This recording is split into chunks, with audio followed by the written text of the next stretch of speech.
Hello everyone, happy Halloween. I wanted to do something this year that I just realized in thinking about past videos I'd never done before.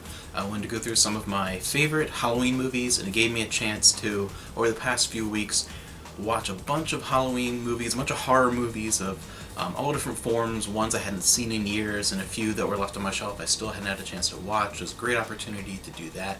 I've been watching a lot of horror in place of just about everything else for weeks to do this. And I thought it'd be fun to do a favorite rather than a top and best, because you can't really do that and it's going to be a lot of the same stuff, and I think this is more interesting, and I think there'll be a few surprises, a few that will be, some people will think are absurdly high, and a few that some people will think are absurdly low on the list, only because it's more about how much joy do I get from this movie, how much do I want to constantly rewatch it versus just pure quality.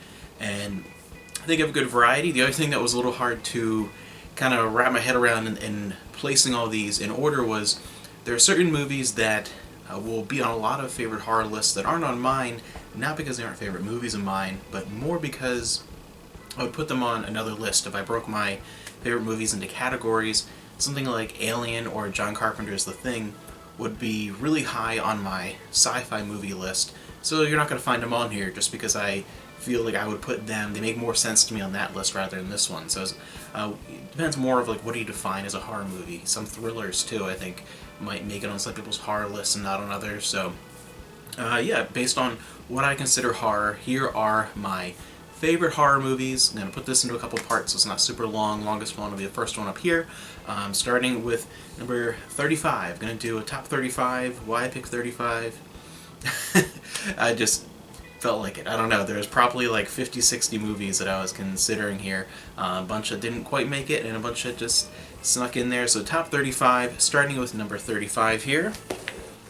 Train to Busan, which I watched just a couple of years ago. It's a fairly recent film, and it is one of my favorite zombie movies. Just entertaining from start to finish, heartwarming, characters that really I find to be interesting and actually care about who survives. That type of thing really works for the zombie movie formula. You have to care that the characters are going to survive. But yeah, Train to Busan I thought was a fantastic zombie movie, and I'm usually not a huge fan of zombie movies. I never got really into the zombie thing. I never watched, The Walking Dead. I'm just not into that. So for me to put a zombie movie even in the top 35, be it out of a whole bunch of other movies, 20, 30 movies, is a big deal. The next two, I couldn't decide between which one I liked better than the other. They are pretty much tied. So number 34 and 33, we have Ju-on and The Grudge, the American remake with Sarah Michelle Gellar. I like them both equally for fairly different reasons. This was one of the few instances where there's so many different Asian horror movies, particularly Japanese and South Korean, that get remade into Hollywood versions, and they tend to be vastly inferior. I very rarely find one that I like anywhere near as much as the original if I've seen the original. But this one actually came close. There's differences in tone and style, obviously, and that was the main thing that made me not really able to decide between the two, because I like them for different reasons, and I have different things I don't like about each one, just weighing up against each other pretty even. So I think I really have to give a nod to this one, to the American The Grudge, the first one here, the extended director's cut I really like better, because it lives up to the original. Whether or not it's better is up to a personal opinion. If I had to pick, I'd probably say I like the original just a tiny bit more, but it is narrow. Number 32, Black Christmas. Recent pickup. I saw this many, many years ago. Did not own a copy. Was able to pick up the collector's edition Blu-ray, and this is a fantastic slasher film. Olivia Hussey, just unbelievably entertaining from start to finish in a way that I was not expecting, because the first time I ever saw this, I was really just expecting a bland, typical slasher movie, and it really wasn't that at all. It defined certain things in the genre fairly early on. It's definitely not the first slasher movie ever, as it sometimes heralded as being, but it's definitely very early and one of the first American ones to come out. I really enjoy this movie, and I do like how they include things like an interested parent who's there, who's actively trying to figure out what's happened to his daughter, because so many times movies like this just focus solely on, you know, the teenage victims or whoever is in that group, and there's not a lot of outside, but it really explores characters outside just the girls in the sorority house, which I think so many pictures after this would just be focused on, you know, the killings and the girls in the sorority house, and this actually feels like it has cast a wider net as far as its storytelling to make it a little more interesting, so I like that. Number 31 with Tony Todd, the first Candyman. Beautifully scored. I really think this is one where, you know, music, think of Halloween and things like that, music can really add to a horrifying picture or a thriller. This is one of the greatest examples of that for me. I know some people that really don't like the score, and I think it's sort of a love or hate as far as that element is concerned, but I think that adds to the way that this was shot to where it almost feels like a gothic horror in this setting, and I think it pulls it off beautifully. I think the one thing that keeps us a little bit lower on the list, I think the first maybe 2/3 or more of the movie, if it had maintained that feel, this would be much higher on the list, because the whole idea with the Candyman mythology and getting his power from people believing in the myth, and really is a movie with a lot of great social commentary too, on top of being an excellent horror. It's all about the mystery of the myth and how if enough people believe it's real, it becomes real and has power, and I really like that type of story, and that borderline, is it real or is it only real because you believe it's real type of thing. And I think what I mean about the ending of Candyman not quite holding up to the rest of the movie, for my personal taste, is that towards the end he becomes a little too real in a way, and to me I think that ruins a little bit of the question and the mystery. I think added more to it than the reality of Candyman, and I think more of, you know, is she really just kind of going insane and giving into this the power of the myth of Candyman, and is that sort of making it real versus, like, is it real? And there's a lot of questioning, and you can interpret the ending one way or the other, but I think it becomes a little too slasher, a little too he's definitely real at the end, and I feel like I wanted it to be a little bit more of a question. Number 30 is Pulse. This is a great Japanese horror movie that I love its themes. I think that's the main reason why I really enjoy this movie, are the themes of isolation and loneliness, partially due to the rise of things like the internet, and how we use it in a way that we think we're using it to have more connection, to connect with more people than we ever could in real life, but it really just ends up isolating us more, and we end up just giving up and dying of a loneliness because of that isolation, because it really just it brings this sad, lonely feeling, and the movie really gets that across very well. And it's all about just giving up because of that feeling of loneliness and isolation, and how your lives then eventually just kind of become empty. You're almost like the living are really no different from ghosts then, because their lives have no real meaning, and it's just it's worse than death, because it's this eternity of loneliness. And I really like the movie, again, kind of like Candyman, where the very last portion of it where it becomes a little more kind of end of the world scenario in a way. I think I would like it to be a little more personalized, like it was throughout the beginning of the movie and the middle of the movie, within its storytelling. So I think, again, it's just like Candyman, where like I feel like the mystery of it and the questioning of the reality of the terror versus it being more truly real and widespread.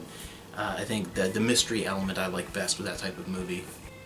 Number 29, I didn't realize going through this that in a row, these are the three movies out of all these movies where the only thing keeping them from being higher is I have a few problems with the latter part of the movie. I didn't do that on purpose, it's just kind of how they fell. But another great Japanese classic, Audition.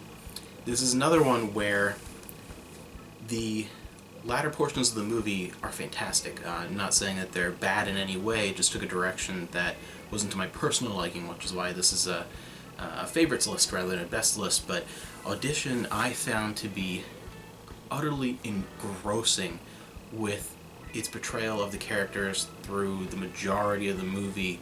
and it really is one that is so good at building tension between these characters and the mystery element up through the point where eventually the suspense builds up and it just kind of explodes towards the end, where it just becomes horrifying and terrifying, but in a gross out kind of way. For me, I felt it went a little too far in the gross out direction with its terror at the end, and that to me was it was a very good payoff to what it was building up to. But I preferred the build up in this movie, and the characters, the acting is fantastic in this, so you really got to see that. I preferred the build up more than the payoff, even though the payoff was still fantastic.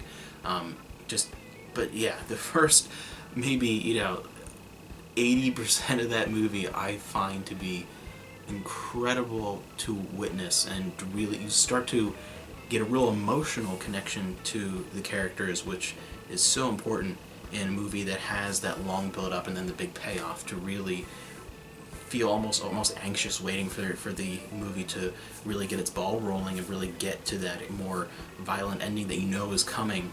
But yeah, it was a little bit more towards the gross out factor than I would have liked. I would have liked for it to hold a little bit more back in that respect, but again, this is personal taste. Number 28 is Cat People. There were a fair number of Val Lewton productions that were close to coming onto this list. There were a handful that would have been in, say, the late 30s, early 40s as far as my numbering. And this is the one, though, that the first, Cat People that just captured my attention more than any other. Was the first one I ever saw of his, and I saw it because I really like RKO. I really like a lot of their library. I'm like, alright, I gotta check this out. Absolutely loved it. I liked, again, a lot of the other Val Lewton horror movies that I saw later on, and there's a good sense of suspense in a lot of them, good sense of creativity for the low budget production, but this is the one that I think, to me, had the best atmosphere, the best moments of tension and scares, so Cat People is definitely my favorite. Number 27 is Poltergeist. One of the few here that I think people are going to say, oh man, that's pretty low, but yeah, it beat out 40, 50 other movies, still pretty high in my mind, but Poltergeist is one that I only saw in bits and pieces years ago on TV, and I think I maybe rented it on VHS, where it was one of those that I just, until a few years ago, I remembered seeing when I was younger, but not clearly. There are a lot of movies like that where you just see it once when you're a kid, and maybe you don't see it again for many years, and you just I just don't have quite a clear vision of the whole movie. So I got it on Laserdisc a few years ago, I think about 4 or 5 years ago maybe at this point, and Amanda and I watched it, and she had the same experience where she just kind of remembered it, and we both absolutely loved it. It was so much better than we remembered.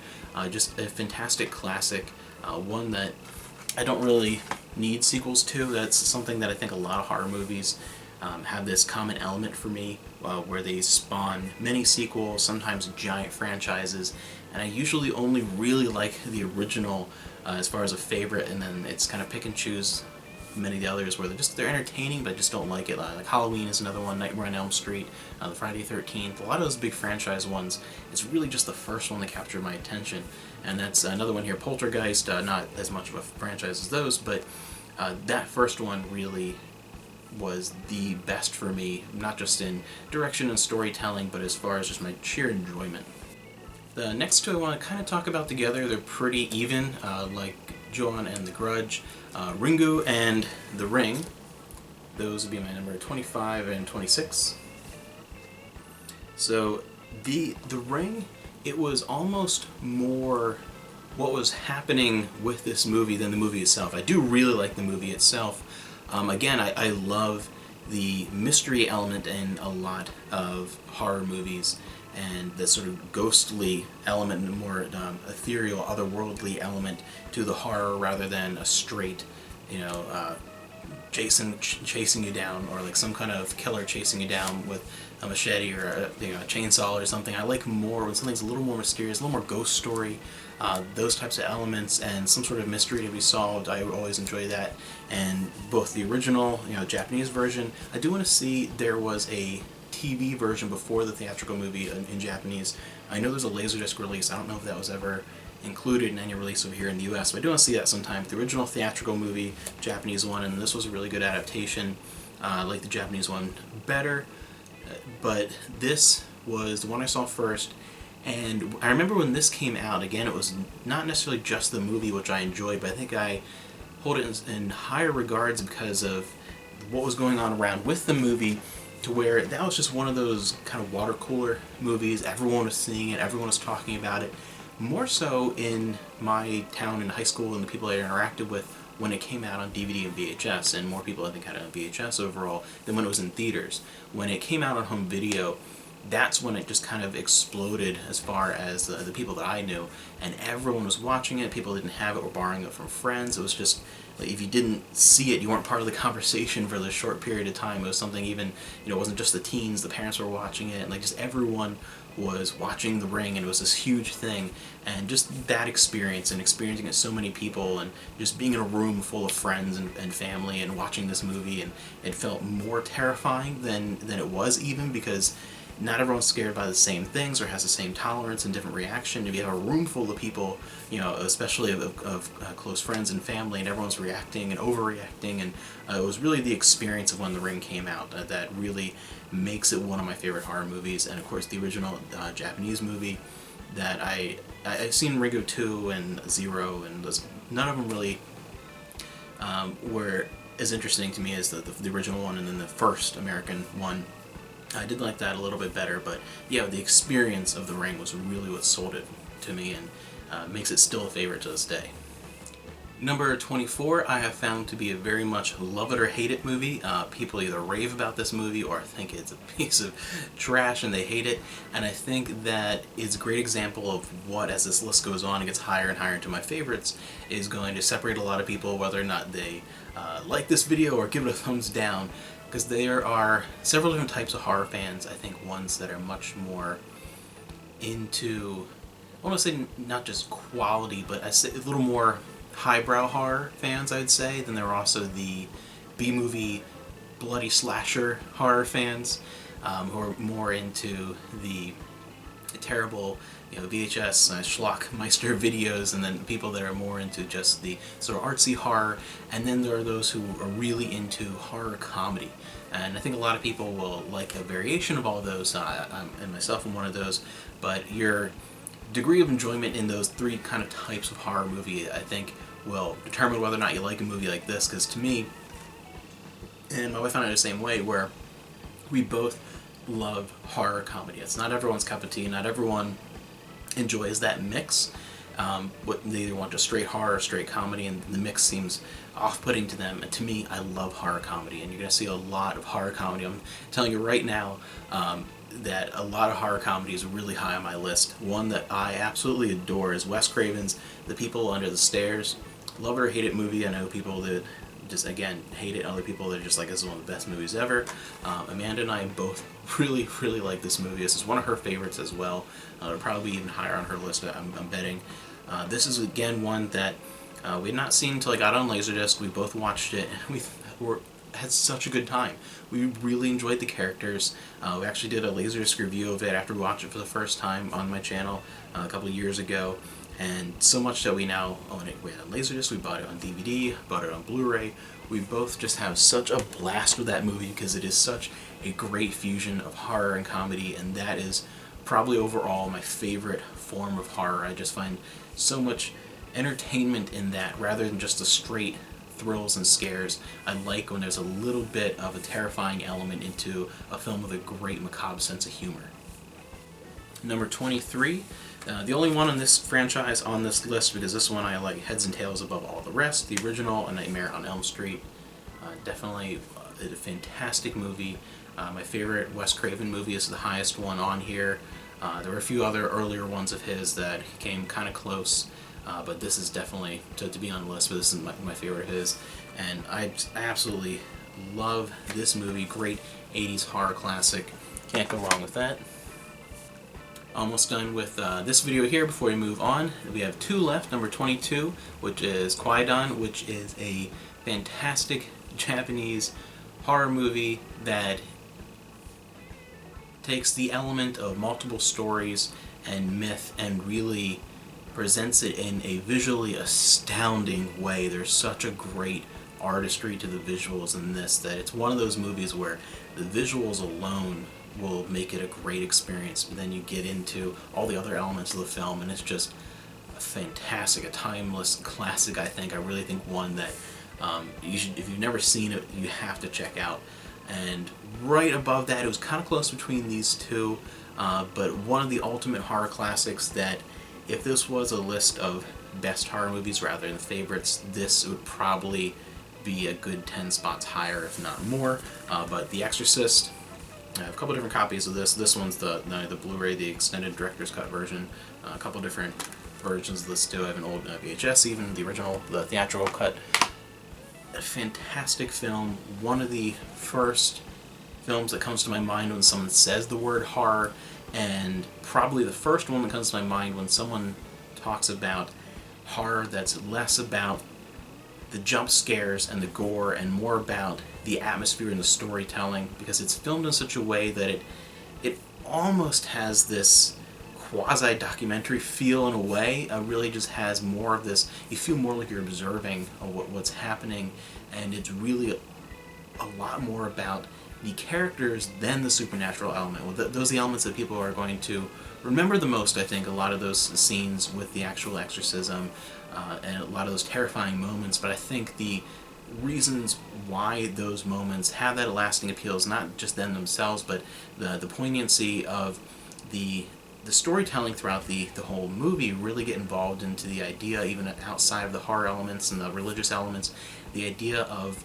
someone caring for someone they love and not knowing what's wrong with them and feeling powerless, and things just get progressing and escalating and getting worse and worse, and just that dread, I think it really comes across through the characters more than the actual scares for me. And I think that's why it's such a lasting movie. It's something that has such a great legacy. And another one of those that I just don't really care about any of the sequels, 2 especially. 3 is better than 2, I think. But that first one is just the ultimate classic and one of the best horror movies ever made.